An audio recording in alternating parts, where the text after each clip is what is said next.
पूजा करिबा बेले पुरुष माने माँ दुर्गा फोटो बा मूर्ति रे सिंदूर लगाइबा उचित नुहे। नारी माने हनुमान को फोटो बा मूर्ति रे सिंदूर लगाइबा उचित नुहे। पूजा रे तंबा बासन व्यवहार कले शुभ फल मिलिथाए एवं सूर्य को पानी देबा बेले आंगुली रे तंबा मुदिथिले शुभ फल मिलिथाए। काहार अभिशाप आमको खराब करि परिबो नाही कि काहार आशीर्वाद आमको भल करि परिबो नाही। सबु आम कर्म उपर निर्भर करे। तेनु कर्म को ही विश्वास कर। कर्म ही भगवान। घरर दक्षिण पथ कांतरे घंटा लगांतु नाही कि अचल घंटा घरे रखंतु नाही। सबु बेले घंटार समय आगकु रखंतु। धन अर्जने धर्म करी धर्मे प्रपात नरहरे। दुखे अर्जित जेते धन से दुखे सुखे प्रायोजन। बेंगु होइब सावधान आपणा कला कर्म मान। प्राणी का भल मंद बाणी मरण काले ताहा जानी। कालर किब्रा ए जगत कालकु केबा सामरथ। कालर बस ए जगत प्राणी ए कालर आयत। जाहाकु रखिबे अनंत। जे अन्यर मुखरे हस देखिबाकु चाहिताए ऊपर बाला तार हस केबे भी छड़ाई नथांती। मृत्यु जीवन रे सबुथारु बड़ क्षति नुहे। सबुथारु बड़ क्षति हेउची आमे बंचिबा समय रे आम भीतर जहा मरी जाए। जीवन कष्टकर होई पारे किंतु असंभव नुहे। तेनु प्रत्येक सकाळु जीतिबार इच्छा नहीं आगको बढ़ंतु। संपर्क आरंभ हुए स्नेहरु बंची रहे व्यवहाररु। अनुभव हुए जत्नरु अनुभूति रहे हृदय रे। फिका पड़ी जाए अवहेलारू आउ भांगी जाए छतिया भूल आउ बुझामणारू। दिन केईटाकू मिछ ए बंधन पुत्र पिता माता भाई जीव गला बेले ए माया संसारे काहारी नुहंती केही। जदि तुम लाइफ रे केबे दुख आसे केबे भांगी जीवनी। कारण जी भल ताको ही भगवान दुख देई थांती। गुरुवार दिन जमी बिक्री करंतु नाही। मिछ लुचाइले लुचि जाए किंतु सत लुचे नाही। दुनिया रे सबु संपर्क केवल रक्तर होई न थाए। किछि संपर्क मध्य अदेखा और अचिन्ह होई थाए जहाकी रक्तर संपर्क थारु मध्य निजर लागि थाए। जहार भगवान को ऊपर भरोसा और निज ऊपर विश्वास अछि ताको संसारर कोनोसी परिस्थिति भी विचलित करि परिबो नाही। जेउ मनीष अन्य पई चिंता करि थाए ता थारे परमात्मा वास करि थांती।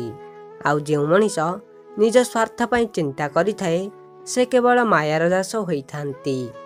जहार रक्षा ईश्वर करंती ताहार क्षति किए करिब।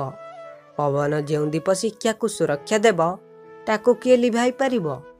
आरंभ जेपरि हेउना काहींकी ईश्वरंकर एही सृष्टि रे शेष परिणति उत्तम हेब थाय। सुस्थ थिबा पर्यंत निज आत्मार नियंत्रण करिबाकु चेष्टा कर। कारण मृत्यु भୟରେ कोनोसी यथोचित कार्य होई पारे नाही। विश्वास भल पाइबा आत्मीयता ए सब जीवन पथरे लक्ष्य मात्र। आमे सर्वदा मने रखिबा उचित शरीरर जन्म तो केवल मृत्यु पाइबा पई ही होईछि। परमेश्वर मनुष्य मानकु संपद और विपद थारे परीक्षा करंती।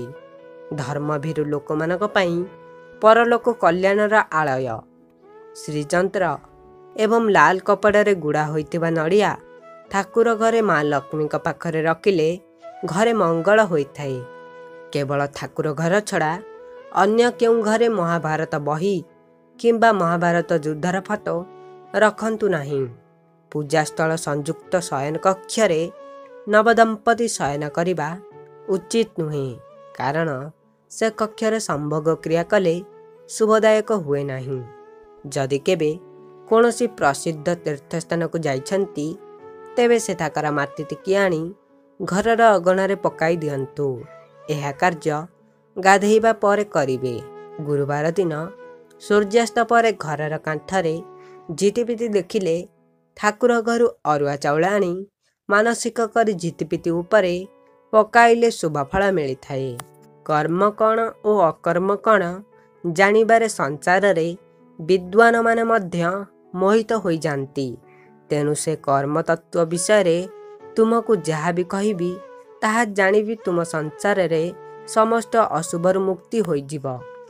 ଯେଉଁ ବି ଘରେ ମହିଳାମାନେ ଝାଡ଼ୁକୁ ପାଦରେ ଲଗାନ୍ତି ଓ ପାଦରେ ଆଡ଼େଇ ଦେଇଥାନ୍ତି ସେଠାରେ କେବେ ବି ଲକ୍ଷ୍ମୀଙ୍କର ବାସ ହୋଇନଥାଏ। ଏଭଳି ଘରେ ସବୁବେଳେ ଦରିଦ୍ରତା ଘେରି ରହିଥାଏ। ପ୍ରତି ସୋମବାର ଦିନ ଧଳା ମନ୍ଦାର ଭଗବାନ ଶିବଙ୍କୁ ଚଢ଼ାଇବା ଦ୍ୱାରା ଘରକୁ ଅଶୁଭ ଶକ୍ତି ପ୍ରବେଶ କରିପାରେ ନାହିଁ। ମିଠା ଫଳ ଦେଉଥିବା ଗଛକୁ ଯେମିତି ସଭିଏଁ ଟେକା ମାରନ୍ତି ଠିକ୍ ସେମିତି ଭଲ ଲୋକଙ୍କୁ ଲୋକମାନେ ବୁଝି ନ ପାରି ବହୁତ କଷ୍ଟ ଦେଇଥାନ୍ତି। ମୂଲ୍ୟ ନ ମିଳିବା ପର୍ଯ୍ୟନ୍ତ ଲୋକମାନେ ପାଇବାକୁ ସ୍ୱପ୍ନ ଦେଖିଥାନ୍ତି, ଆଉ ମିଳିଗଲେ ତାହାର ମୂଲ୍ୟ ବୁଝିପାରନ୍ତି ନାହିଁ। ଅଟାକୁ ଫ୍ରିଜରେ ରଖନ୍ତୁ ନାହିଁ। କେବେ କେବେ ଭୁଲରେ ଅଧିକ ଅଟା ଚକଟି ହୋଇଯାଇଥାନ୍ତି କିମ୍ବା କେତେକ ମହିଳା ଜାଣି ଜାଣି ଅଧିକ ଅଟା ଚକଟିଥାନ୍ତି। ତାକୁ ପରେ ବ୍ୟବହାର କରିବା ପାଇଁ ଆଉ ତାକୁ ଫ୍ରିଜରେ ରଖିଦେଇଥାନ୍ତି। କିନ୍ତୁ ଏମିତି କରିବା ବିଲକୁଲ ଭଲ ନୁହେଁ। ବିଶେଷଜ୍ଞମାନଙ୍କ ମତରେ ଅଟାକୁ ଚକଟି 2ରୁ 3 ଘଣ୍ଟା ପର୍ଯ୍ୟନ୍ତ ରଖି ରୁଟି କରିପାରିବେ। କିନ୍ତୁ ଅଧିକ ସମୟ ରଖାଯାଇଥିବା ଚକଟା ଅଟାକୁ କିଛି ରାସାୟନିକ ପରିବର୍ତ୍ତନ ହୋଇଥାଏ ଯାହାକି ଆମ ସ୍ୱାସ୍ଥ୍ୟ ପାଇଁ ଖରାପ ଅଟେ। ଏହା ଆୟୁର୍ବେଦରେ ମଧ୍ୟ ସ୍ପଷ୍ଟ ଭାବରେ କୁହାଯାଇଛି। ସେଥିପାଇଁ ଚକଟା ଅଟା ଫ୍ରିଜରେ ବିଲକୁଲ ମଧ୍ୟ ରଖନ୍ତୁ ନାହିଁ। ଘରେ ମୟୂର ପଙ୍ଖ ରଖିଲେ କ'ଣ ଉପକାର ହୁଏ? ଘରେ ଯଦି ବାସ୍ତୁଦୋଷ ଅଛି ତାହେଲେ ମୁଖ୍ୟ ଦ୍ୱାରରେ 3ଟି ମୟୂର ପଙ୍ଖ ସ୍ଥାପିତ କରନ୍ତୁ, ଯାହାଦ୍ୱାରା ବାସ୍ତୁଦୋଷ ଦୂର ହୋଇଥାଏ। ମୟୂର ପଙ୍ଖକୁ ନିଜେ ଘରରେ ରଖିବା ଦ୍ୱାରା ଅଶୁଭ ଶକ୍ତିର ନାଶ ହୋଇଥାଏ ଓ ଶୁଭ ଶକ୍ତିର ବାସ ହୋଇଥାଏ।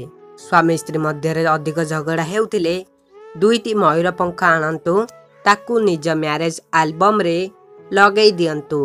ଝଗଡ଼ା ବନ୍ଦ ହୋଇଯିବ। ଯେଉଁ ବ୍ୟକ୍ତି ସବୁବେଳେ ନିଜ ପାଖରେ ଗୋଟିଏ ମୟୂର ପଙ୍ଖ ରଖିଥାଏ ତାକୁ ଭଗବାନ ସବୁ ବିପଦରୁ ରକ୍ଷା କରିଥାନ୍ତି। ସେ ସବୁବେଳେ କିଛି ନା କିଛି ବଡ଼ ବିପଦରୁ ବଞ୍ଚିଯାଏ। ପିଲା ହେବା ପରେ ଭାଇ ଭଉଣୀକୁ ଭୁଲିଯାଏ। ପଇସା ହେଇଗଲେ ଗରିବଙ୍କୁ ଭୁଲିଯାଏ। ଆଉ ଯେତେବେଳେ ବୁଢ଼ା ହୋଇଯାଏ ସେତେବେଳେ ଭୁଲି ଯାଇଥିବା ସମସ୍ତଙ୍କୁ ମନେ ପକାଇଥାଏ। ଜୀବନରେ ଲୋକଙ୍କ କଥା ଶୁଣି କେବେ କିଛି ଭାବିବନି, କାରଣ ସେମାନେ ତ ଅମୃତଭଣ୍ଡା କିଣିଲା ବେଳେ ମଧ୍ୟ ପଚାରି ଦିଅନ୍ତି ମିଠା ଅଛି କି ନାହିଁ, କିନ୍ତୁ ତାପରେ ଲୁଣ ଲଗେଇ ଖାଆନ୍ତି। ଦୀପାବଳି ଦିନ ଯଦି ଘର ପାଖରେ ପେଚା ଦେଖନ୍ତି, ବିଲେଇ ଘରେ ପଶି କ୍ଷୀର ପିଏ ଏବଂ ରାତିରେ ଘରେ ମୂଷା ବା ଚୁଚୁନ୍ଦ୍ରା ଦେଖନ୍ତି, ତେବେ ମା ଲକ୍ଷ୍ମୀଙ୍କ ଆଗମନର ସୂଚନା ମିଳିଥାଏ। କର୍ମ ହିଁ ଭଗବାନ। ମୃତ୍ୟୁ ପରେ ଏହା ହିଁ ଜୀବନର ସତ୍ୟ। ସ୍ତ୍ରୀ ସଡ଼କ ଯାଏ, ସମାଜ ଶ୍ମଶାନ ଯାଏ, ପୁତ୍ର ଅଗ୍ନିଦାନ ଯାଏ, କିନ୍ତୁ କେବଳ ଗୋଟିଏ ଜିନିଷ ହିଁ ଭଗବାନଙ୍କ ଯାଏଁ ଯାଇଥାଏ, ତାହା ହେଉଛି ଆପଣଙ୍କର କର୍ମ। ନାରୀମାନେ ପ୍ରତ୍ୟେକ ଦିନ ସ୍ନାନ ପରେ ସିନ୍ଦୁର ପିନ୍ଧିବା ସହିତ ନିଜ ଗଭାରେ ଏକ ଧଳା ରଙ୍ଗର ଫୁଲ ପିନ୍ଧନ୍ତୁ। ଅନେକ ଶୁଭଫଳ ପ୍ରାପ୍ତି ହେବ। ପିତ୍ତଳ କିମ୍ବା ତମ୍ବା ପାତ୍ରରେ ଖାଆନ୍ତୁ। ଯଦି ନାହିଁ ତାହେଲେ କଦଳୀ, ଶାଳ କିମ୍ବା ପଦ୍ମପତ୍ରରେ ଭୋଜନ କଲେ ମଙ୍ଗଳ ହୋଇଥାଏ। ଯେଉଁମାନେ ମିଠା କଥା କହି ଦାନ ଦେଉଥିବେ, ଜ୍ଞାନୀ ହୋଇ ନମ୍ର ହୋଇଥିବେ, ଧନମନ୍ତ୍ର ହୋଇ ବିଷୟ ବାସନ ପ୍ରତି ମମତା ରଖିନଥିବେ, ବୀର ହୋଇ ପରାଜିତ ଶତ୍ରୁ ପ୍ରତି କ୍ଷମା ଆଚରଣ କରୁଥିବେ, ଏପରି ଲୋକମାନେ ଭକ୍ତି ଓ ସ୍ନେହର ଲାଭ କରିଥାନ୍ତି।